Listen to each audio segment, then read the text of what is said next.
रिश्तों से बड़ी प्रथा। हम जानते हैं कि आप क्या सोच रही हैं। अपनी निधि और रणविजय की शादी के बारे में सोच रही। आप परेशान मत होइए, ये कभी नहीं होगा। हम रणविजय और निधि की शादी कभी नहीं होने देंगे। हमारी एक बेटी की जिंदगी उस घर में बर्बाद हो चुकी है। हम निधि की जिंदगी को बर्बाद नहीं होने देंगे। यकीन कीजिए हमारा। देखिए, हमें सम्राट की जिंदगी के बारे में भी सोचना होगा। हम माँ बाप जब तक जिंदा रहते हैं अपने बच्चों का बोझ कंधों से उतरने नहीं देते। रत्ना के बेटे की जिम्मेदारी भी हमारी है, हम उससे मुकर नहीं सकते। कहाँ मुकर रहे हैं हम? ये भी तो मुकरना ही हुआ ना जी। हम कुछ समझ नहीं रहे। आप ही सोचिए, दुनिया में ऐसी दूसरी कौन सी लड़की होगी जो हमारे सम्राट को अपना मानेगी। अगर हम सम्राट की भलाई चाहते हैं तो हमें अपनी निधि की शादी रणविजय बाबू से कर देनी चाहिए। आखिर इसमें बुराई क्या है? वैसे भी हमें अपनी निधि की शादी किसी न किसी घर में तो करनी ही होगी ना। इस घर में क्या बुराई है? उसे सास भी अच्छी मिलेगी, बिल्कुल काय है। माना कि रणविजय बाबू थोड़े कड़क स्वभाव के हैं, लेकिन हमारा भुवन भी तो वैसा ही है ना, रणविजय बाबू की तरह। लेकिन जब सब अपने हो जाते हैं तो सब चलता है। देखिए, हर मर्द विष्णु जैसा नहीं होता और होना भी नहीं चाहिए। मर्द का थोड़ा रौब अच्छा लगता है। यकीन मानिए, सब ठीक हो जाएगा। सम्राट को एक अच्छी माँ मिल जाएगी और उस बच्चे की जिंदगी संवर जाएगी। आप जानती भी हैं कि आप क्या कह रही हैं पुष्पा जी। ये बात आप सोच भी कैसे सकती हैं? देखिए, आप नाराज मत होइए। एक बार, सिर्फ एक बार हमें समझने की कोशिश तो कीजिए। बस बस कीजिए पुष्पा जी, हम इस बारे में कुछ समझना भी नहीं चाहते। यह बात यही खत्म। अरे रखिया, तू यहाँ अलमारी जमा रहा है और वहां तो हर किस्मत उजड़ रही है। बाप रे बाप, बहुत ही चालाक खोपड़िया का आदमी है हमारा भाई। एकदम लोमड़ी का दिमाग रखता है। कब कहाँ कुलाटी खा जाएगा कौनो बता ही नहीं सकता। अरे माँ, क्या बात है? काहे इतना घुमा फिरा रही हो? आखिर बात क्या है? अरे फूटी किस्मत लेकर पैदा हुआ है तू, नालायक। जिंदगी भर बस लोगों की दया पर ही जीते रहना। काहे परेशान हो रही हो? अरे परेशान ना हो तो और क्या करें? मूर्ख कहीं का। लेकिन क्या करें, जब अपना ही सिक्का खोटा हो तो किसी को क्या कहेंगे? बार बार तुमको समझाने की कोशिश करते, लेकिन तू हमारी बात सुनता ही नहीं है। अरे माँ, हाँ तुम फिर शुरू हो गई। अरे क्यों मुझे कोस रही हो? अरे कोसे नहीं तो और क्या करें? तुम्हारे पप्पा जिंदा होते ना तो जूते चप्पलों से तुम्हार पूजा करते। अरे रखिया, उस रिश्ते के लिए काहे मना किया रे? एक ही झटके में हम माला माल हो गए होते।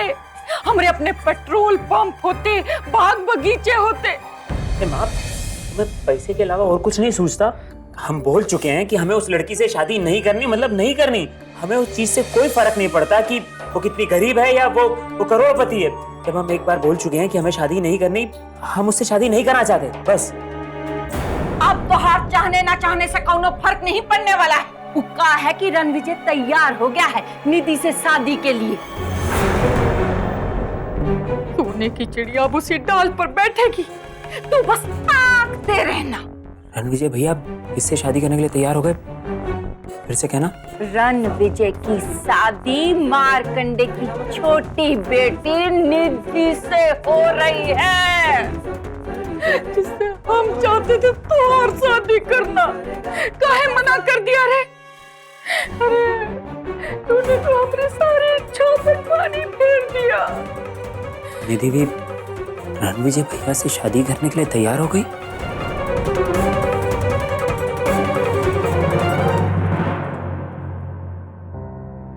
टहलने जाने की आदत नहीं है, और आदमी घर में चले तो चले कितना।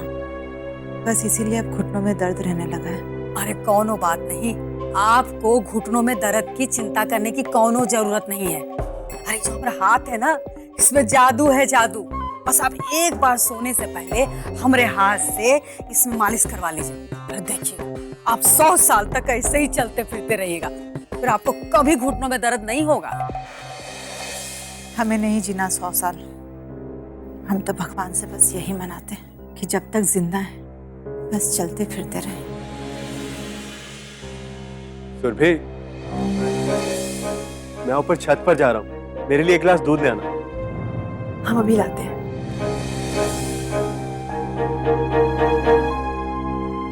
जो भी कहिए, आपकी छोटी बहू है बहुत पतिव्रता। अरे कम से कम आपके बेटे का तो ख्याल रखती है ना। अरे चलो, अपने सास का भले ही पैर ना दबाए।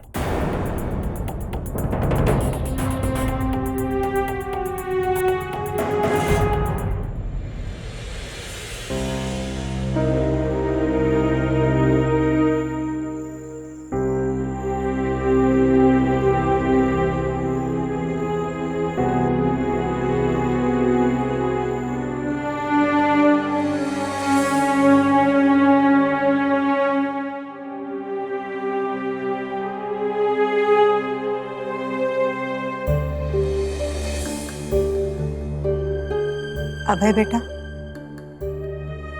माँ, आप, कोई बात है क्या? हमें तुमसे कुछ जरूरी बात करनी है। जी कहिए ना।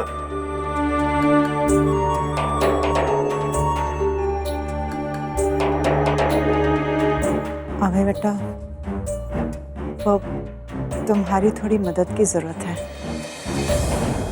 माँ, तो इसमें इतना सोचने की कौन सी बात है? आपको जो भी कहना है बेझिझक कहिए। दरअसल वो हमें सुरभि से एक मदद चाहिए थी। हम चाहते हैं कि सुरभि अपने भाई रणविजय से दूसरी शादी की जल्दबाजी ना करने के लिए कहे। इस बारे में वो अपने पापा से भी बात कर सकती है और हमारे लिए थोड़ा वक्त मांग सके, ताकि हम निधि और रणविजय बाबू की शादी के लिए घर के लोगों को मना सके। निधि की शादी उस घर में, फिर से वही गलती? नहीं माँ, ऐसा हरगिज नहीं होगा। मैं ऐसा बिल्कुल नहीं होने दूंगा। क्यों? क्या गलत है इसमें? माँ, आप निधि की शादी उस परिवार में करने की सोच भी कैसे सकती हैं? क्या आप नहीं जानते वो परिवार कैसा है? अच्छा, तो अब तुम इस तरह की बात करोगे? अगर तुम्हें पता है कि वो परिवार कैसा है, तो तुमने उस परिवार की लड़की से शादी क्यों की? अगर उस परिवार की लड़की तुम्हारी बीवी बन सकती है, तो हमारी बेटी उस परिवार की बहू क्यों नहीं बन सकती अभय? और तुम्हें यह अधिकार नहीं कि तुम निधि को उस घर में जाने से रोको। हमने तुमसे मदद मांगी थी क्योंकि हमें सम्राट की जिंदगी की परवाह है। एक अच्छी माँ के बिना उस बच्चे की जिंदगी बर्बाद हो जाएगी, जबकि हमारी निधि ये सब अच्छे से संभाल सकती है। अगर तुम हमारी मदद करते अभय, तो सम्राट के लिए बहुत अच्छा होता। लेकिन अगर नहीं करोगे तो हम कोई ना कोई और रास्ता जरूर ढूंढ निकालेंगे। लेकिन हम सम्राट की जिंदगी बर्बाद नहीं होने देंगे।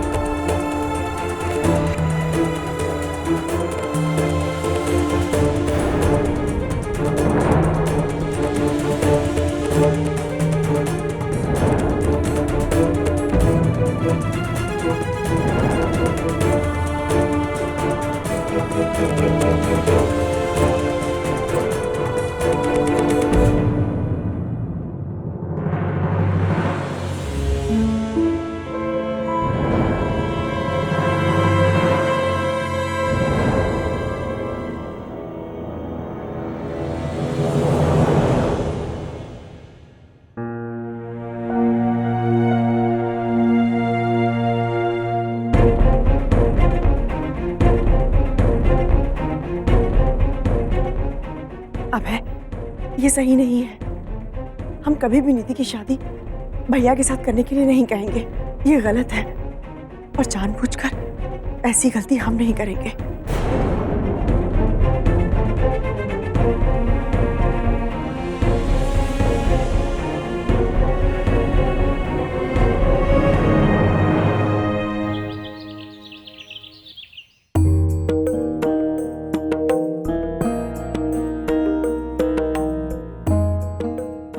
क्या बात है, आप सबके सब ऐसे चुप काहे हैं? ऐसा लगता है जैसे घर में कोनो माँ।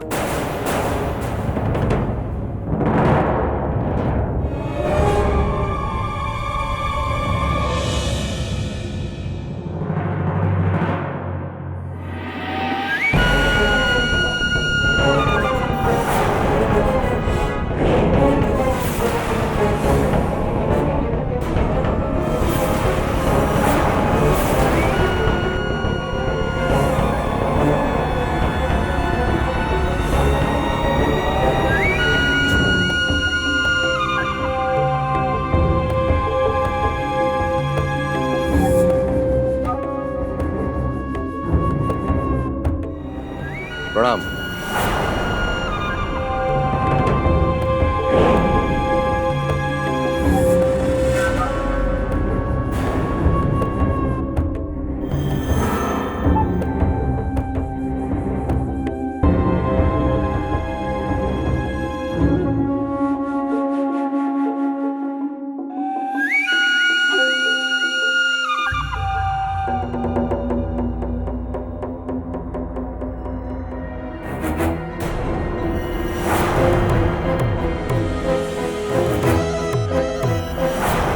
कल मेरी सगाई है माई।